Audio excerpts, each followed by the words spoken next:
Brace yourself. 2017 is going to be remembered fondly by many gamers.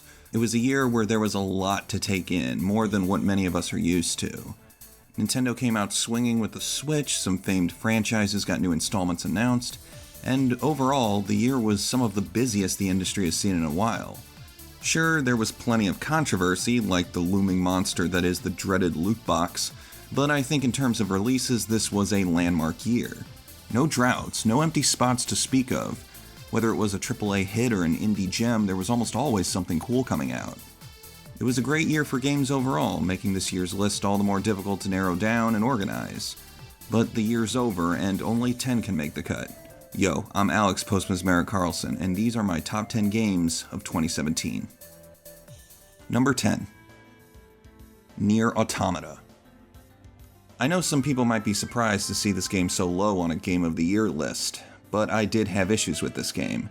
The technical bugs on the overworld were irritating, the combat got repetitive despite being developed by PlatinumGames, and the story had some moments that just felt stupid. But all this aside, Nier Automata manages to stand out amongst a very, very busy 2017. The game's visual approach to the post-apocalypse was striking, the voice acting was pretty solid, and the soundtrack is easily the best collection of music that I've heard in a game all year. But the gameplay itself managed to feel smooth and flashy, and while I wish there was more incentive to mix up your battle tactics, I really like how the combat felt.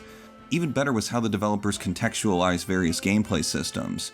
I love the idea of chips that affect design elements like your HUD needing physical space in your active inventory to use. And I think the game's multiple endings are actually kind of tongue-in-cheek, which entertain me. Yoko Taro clearly has a defining style to his game direction, something that I think the best Japanese developers all have in one way or another, and his signature is all over Nier Automata. It has its issues, but this is a title that got me to push through all the moments of frustration or boredom and discover a world that felt enriching, engrossing, and at the end of the day, artistic. Number 9.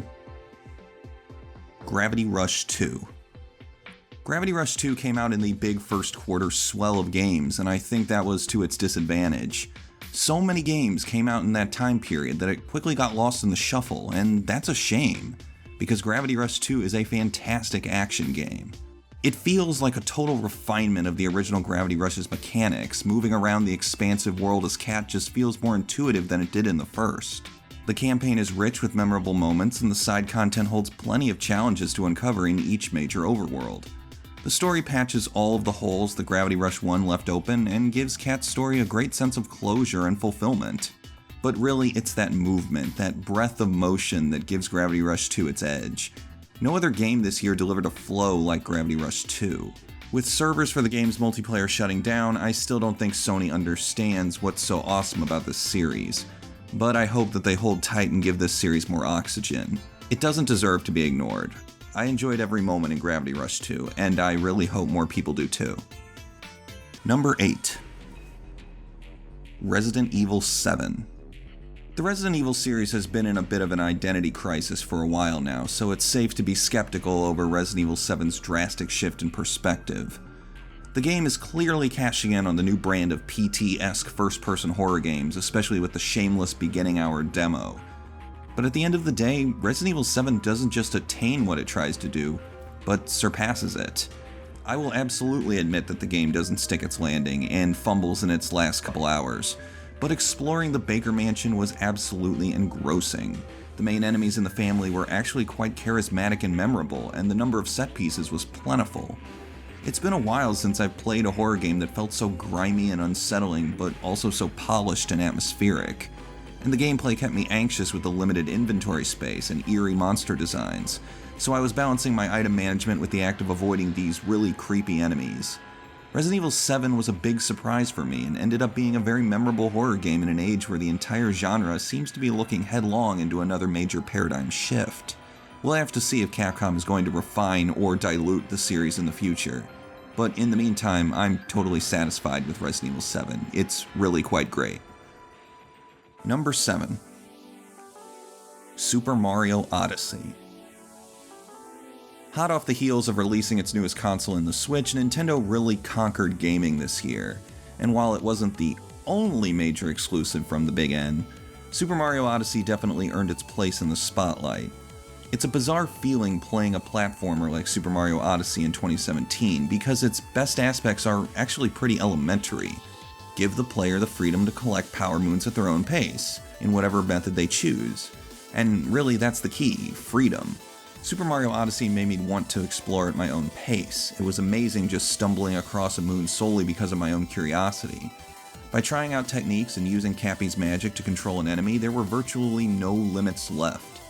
Super Mario Odyssey is all about that curiosity, that desire to dig and find the treasure of each kingdom. It's a feeling that Mario hasn't cultivated in over a decade, but with Super Mario Odyssey, it's like Nintendo never stopped. It's such a ride, one with endless charm and inventiveness, one that'll keep me occupied for a good long while. Damn, there's a lot of moons in this game. Number 6. Cuphead. Look, I can gush about Cuphead's gorgeous art direction all day long, but saying that it's merely coasting on its graphics is really missing the bigger picture. Yes, Cuphead is the best looking game I've played all year, but I don't think its design should be overlooked. Never before have I played a game that's mastered difficulty like Cuphead does. It's punishing, even on normal mode, but there wasn't a moment where I wanted to rage quit. I kept coming back, getting incrementally closer to that finishing blow, and eventually earning that knockout. If a game can deliver difficulty that balanced, design that's so tight but never oppressive enough to shove me away, that's a mastery of its gameplay. Cuphead hits the bullseye, that golden mean where a game is extremely difficult, but balanced enough to keep me on board. That's what's most impressive about Cuphead to me. Okay, fine, I love this game's art. I mean, look at these animations, look at how clever these attack patterns are, look at the diversity of boss designs. Cuphead's just so damn fun. Every single delay, every moment of anticipation ended up being worth it. Cuphead just nails it. It's just that fun. Number 5. The Legend of Zelda: Breath of the Wild. I think that regardless of whether you think Zelda went back to its roots or tread entirely new ground, Breath of the Wild needed to happen. The series is no stranger to taking cues from its successful but familiar iterations, but Breath of the Wild manages to keep itself interesting and fulfilling by doing very little. The tutorials are short and limited. It's so easy to learn about the world of Hyrule organically through a simple and inviting gameplay framework. Breath of the Wild encouraged exploration. It kept your map clean of the avalanche of icons that have plagued so many other open world games. It let me explore for the sake of exploring, just to see what treasures and challenges I could find. Yes, it's very different from past installments, and I totally understand the complaints about how it doesn't fully erase the fatigue of open worlds. But I still felt compelled to explore. I wanted to see what crazy landmarks or enemies I'd find simply by walking east instead of west, north instead of south. The main quest is still there, but it's the deviations from that quest that really resonated with me. Breath of the Wild made me feel like a youngster again, filled with wanderlust. It revitalized that sense of curiosity, that anxiety to see the unknown. Nintendo brought their series into an unfamiliar light, but one that made so many, myself included, adore the anticipation of a hero's journey. Number 4. Steamworld Dig 2. The original Steamworld Dig is probably one of my favorite indie games to come out over the last few years. Its combination of resource gathering and Metroidvania design was always interesting to me. Its pacing was infectious. It's a game that I just kept playing for hours on end just to gather more loot and amp up my inventory, to see how deep I can dig. But Steamworld Dig 2 is no mere sequel. This is a top-shelf Metroidvania through and through, and improves everything that the original title established. A better story with more creative characters, an enormous map to traverse, plenty of hidden secrets and side content, an addictive progression system, and an overall greater ambition, these all combined to make an indie game that I simply wanted to keep playing every day. I think this game went under a lot of folks' radars, as did many smaller titles that came out around the impending boom of autumn game releases. But Image and Form really took on the task of making the original Steamworld Dig premise into something bigger, bolder, and better. The pacing continued to grab me. The cycle of gathering loot and items to upgrade your skills and equipment just kept me invested.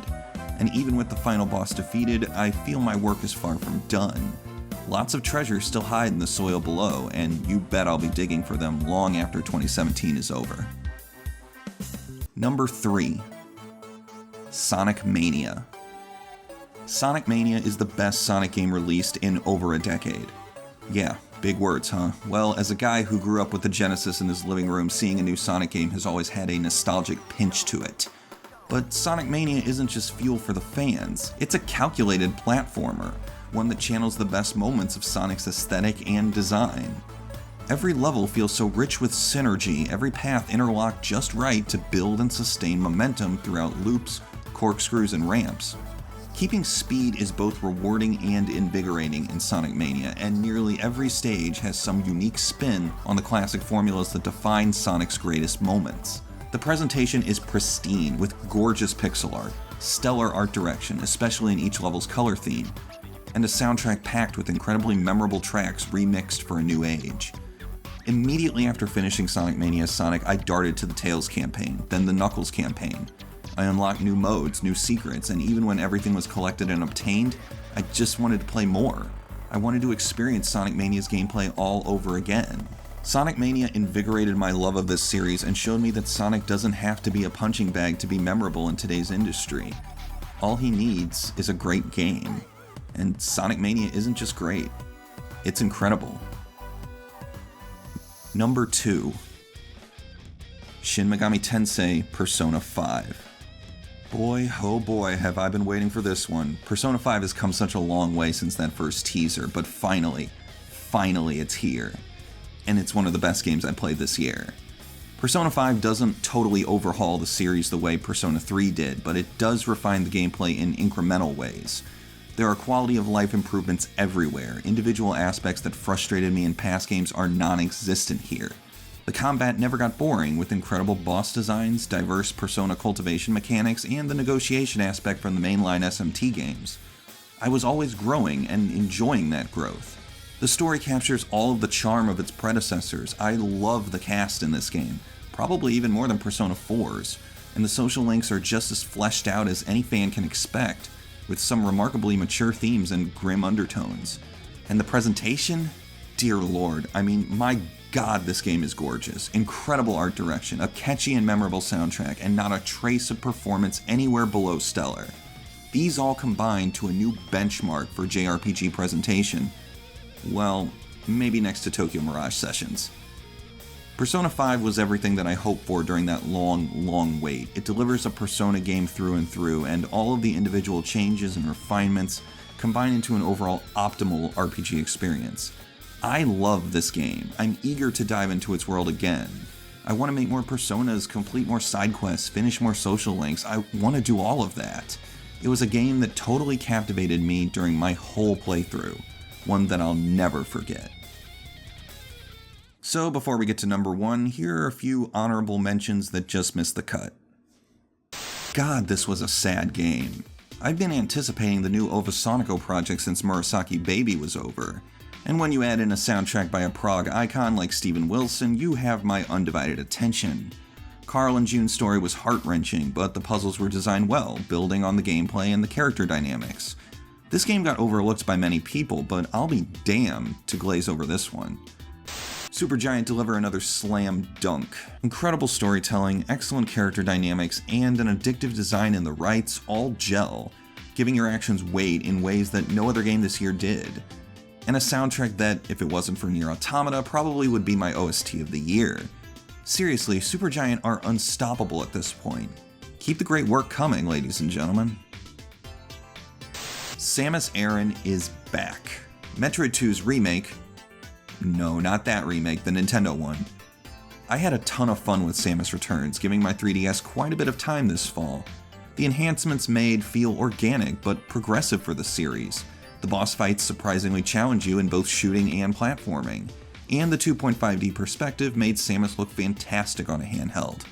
It won't eclipse my anticipation for the Switch's Metroid Prime 4, but it was great to see that Nintendo still cares about this series, enough to make a game this great. Number 1. Deciding a number 1 game of the year was actually extremely difficult this time around. I mean, a lot of amazing games came out this year, but if you know me, you know that I believe in the net gain principle when it comes to making lists like this. What games this year delivered the most enjoyment for me, while I was playing them and after completing them? What games offered the largest net gain of value to me? It was close. Closer than any other year. Deciding that Doom was my game of the year for 2016 was obvious. I never hesitated with saying it was that good. Not at all. And 2015's Not a Hero was pretty apparent as well. Same with 2014's Bayonetta 2. But this year I really struggled to decide, because it was either going to be Persona 5 or this. And I chose this.